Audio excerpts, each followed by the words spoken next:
Satnam, I'm Tega Kuldeep, and this is the Aquarian Shift. You are living the life that you signed up to live. That is a truth that all of us need to remind ourselves about really on a daily basis, because there is so much rapid change, there's so much transformation, and frankly, there's so many uncomfortable things that are happening around us that it's very easy to get locked into a negative mindset, a victim mindset, a blaming someone or something outside of you mindset. But ultimately, it is true on the most divine and most cosmic level that if you are alive, you are living the life that you signed up to live. I have had to remind myself several times of this month, this week, this day, because I'm watching things in my personal life, in my business life, in my city's life, in my country's life, in the world happen that are not easy to deal with. And if I'm using my ego to look at and judge those situations, they're negative, they're bad, they're things I don't like. But ultimately, I'm not me. I'm not the person you see in front of me. And ultimately, you are not you. You are not the person that you are embodying. I am, as you are, an infinite being, here to have a temporary experience at this time, in this space, in this form, as you are in your form. And you have very specific things that you came here to do, as I do. One of the things that I believe all of us have in common, if we're alive right now in October of 2023, is we came here to experience the shift between the Age of Pisces into the Age of Aquarius. Part of a shift, by its very definition, means things are going to change. Things are going to be different than they have been. And in that difference, we have to get comfortable with the old going away and the new coming in. Now, one thing I want to talk about today is the idea of victimhood and this victim mentality that I see really taking a strong hold on the culture and very specific parts of the culture in very specific ways. And I'll talk from my own experience and where I have seen this come up in my own life and with communities that I have been a part of and am a part of, and that is the experience of being gay. I look at this part of myself like I look at all other parts of myself. I chose to be gay, not in this dimension, not in this reality, but in another dimension. When I took incarnation, I chose to live the experience that I'm living.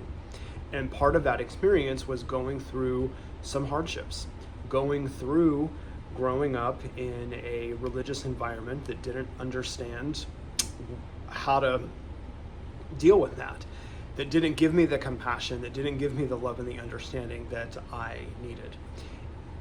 But I signed up for that for a very specific reason, as did everyone else who is gay, lesbian, bisexual, transgender, or anywhere else on the spectrum of sexualities. Heterosexual too, very much so. We all chose to incarnate to be the things that we are. I spent a lot of my earlier life feeling very victimized, feeling very attacked, feeling very put upon because of my sexual orientation. And a lot of that is for good reason. I literally was, verbally, I sometimes physically, and I didn't even experience the worst of what many have experienced. When I got deep into my Kundalini yoga practice, though, I began to realize what a blessing all of that was, terrible as it was to experience at the time, because that gave me the motivation to go beyond the circumstances I had been born into. You see, I was born into a mindset that was very Piscean. It was very much religion is the answer, the institutions are the answer, the traditions, the traditional way is the answer. And I certainly didn't have the vocabulary at the young age then that I have now, but I knew that none of that was right for me, for my growth, and for who I am supposed to be. That's not to say that it isn't right for many other people. I'm talking about me. And I'm also talking about many of us who I know are having or have had the same experience. So I had to figure out what to do with all of that. And when I got into this practice, I saw that I chose to be gay in this lifetime in part because I had to have that motivation to go outside of the circumstances I was born into and go into something new. And that something new has been the story of my life since the time I came out of the closet up to this point, and it will continue to be my life. That is the story of a life lived on my own terms, a life that is constantly unfolding, and a life where I'm constantly growing and evolving and becoming a better version of myself. And at its best, I think that is the whole point of why so many people on the planet have chosen to incarnate at this point in time to be gay, lesbian, bisexual, or transgender. Because we are seeding a new way of being, a new way of existing. Not that homosexuality or any of that is new per se, but as a socially accepted phenomenon, yes, that is very much new, and we shouldn't be ashamed to say that. It is very new that a person can be gay and can live a happy, successful life and be accepted in society. That is new, and we should be very thankful that a lot of work went into making that reality existing in this time and space. But again, we have to realize, we have to acknowledge, we have to accept that we chose this incarnation. We can't be victims of our past. Many of us grew up in a church environment that didn't accept us, and many of us held grudges and deep-seated hatred toward that religious environment. We have to let that go. Letting go of something doesn't make it right. It doesn't make the actions of any particular person okay. It just releases us from all the negativity from the past experience. Too many times, though, I see people who are in this LGBT community really getting caught in the mindset of where they were, where they came from, and not moving beyond that, not existing in the place and the space that they are today. You didn't come here to stay where you were. You came here to go somewhere else, to go far beyond that. And what I think is so great, so many of the people that I see, again, myself included at times in my life, being in that victim mindset, have already done the work to get themselves far away from the thing that they had to get away from. All that has to be done is you have to release yourself from the attachments of the suffering. That is the challenge. And that is what Kundalini Yoga gives you the freedom. It really does give you the ability to liberate yourself from the traumas or perceived traumas of your past and live a life embodied in the present. Now, I know anytime you talk about anything spiritual and you're talking about the LGBT community, that can get a little dicey because so many of us had the experience of the spiritual community we were born into in some way didn't quite accept who we are. So as a reaction, later in life, we eschewed everything religious, and with that we eschewed everything spiritual. So for many of us, it's a coming back to and a rediscovering of who we are as divine beings. And for so many of us, who we are as divine beings is not who we were told sitting in a pew we were or we were supposed to be. Again, it goes back to the infinites. It goes back to the fact that you are an infinite soul having an experience, and you came here to bring something new to the planet. And what is exciting about the Aquarian age is this is the age where we really will not have religion as a force in the same way that we had it for the last 2,000 years. There will still be religions, there will still be people who practice and resonate with religion, but it as a force on the planet will be much, much, much less than it has. And there is so much freedom and so much joy that can be found in that, but only, and I do mean only, if we fill it with that. And that leads me to the next thing I want to talk about, which is this void that I believe has happened within our culture, because we're not on a collective level doing a very good job of filling it with that.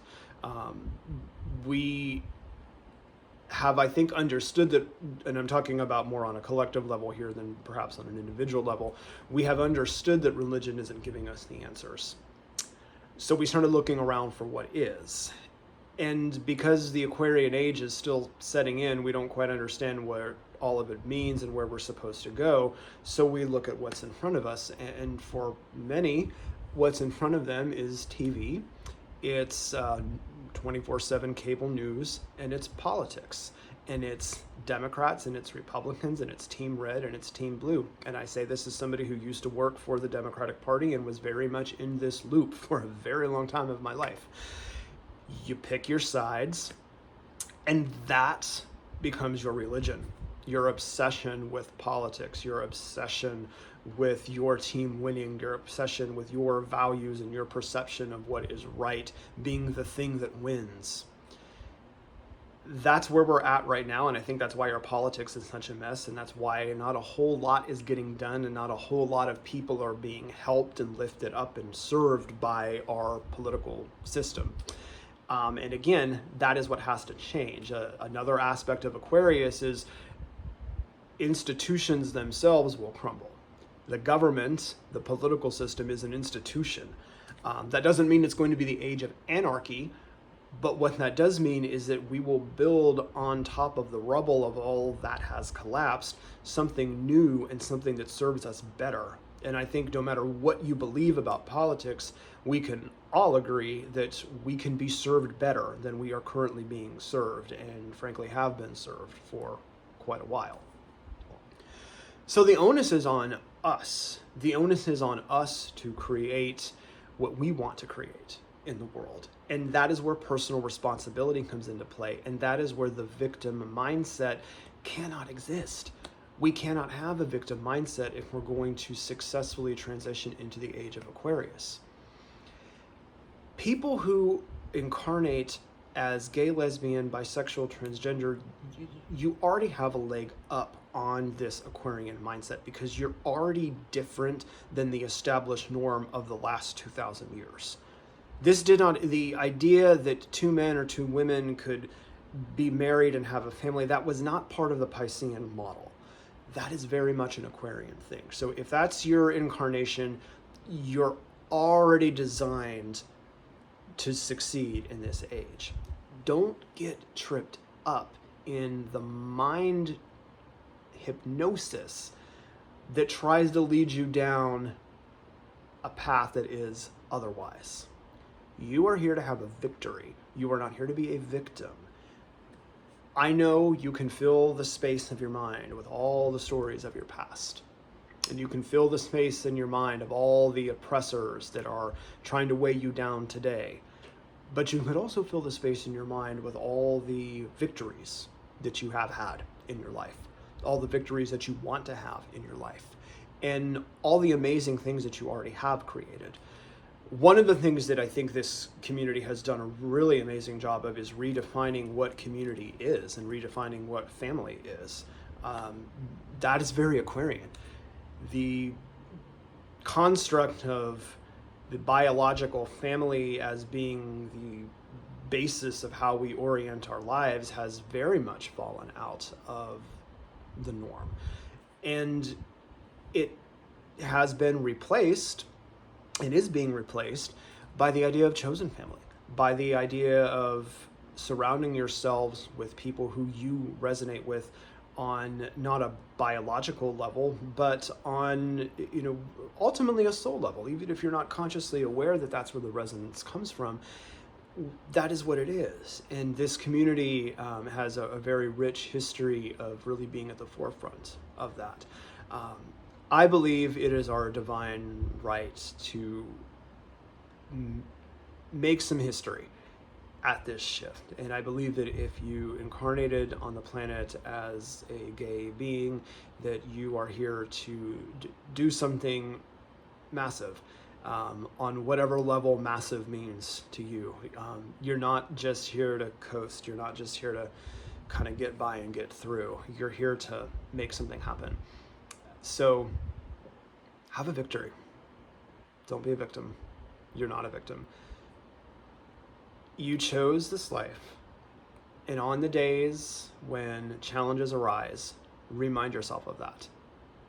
Remind yourself that no matter how difficult and how odd and how undesirable the world may seem right now, this is exactly the world that you came here to be a part of. And if you don't like something in the world, that's your motivation to create something new, to do something different, to be different. The energy at a shift time is very, very, very supple. You have the ability to really weave what the next 2,000 years are going to be like into existence with what you do right now. So see it all as a blessing.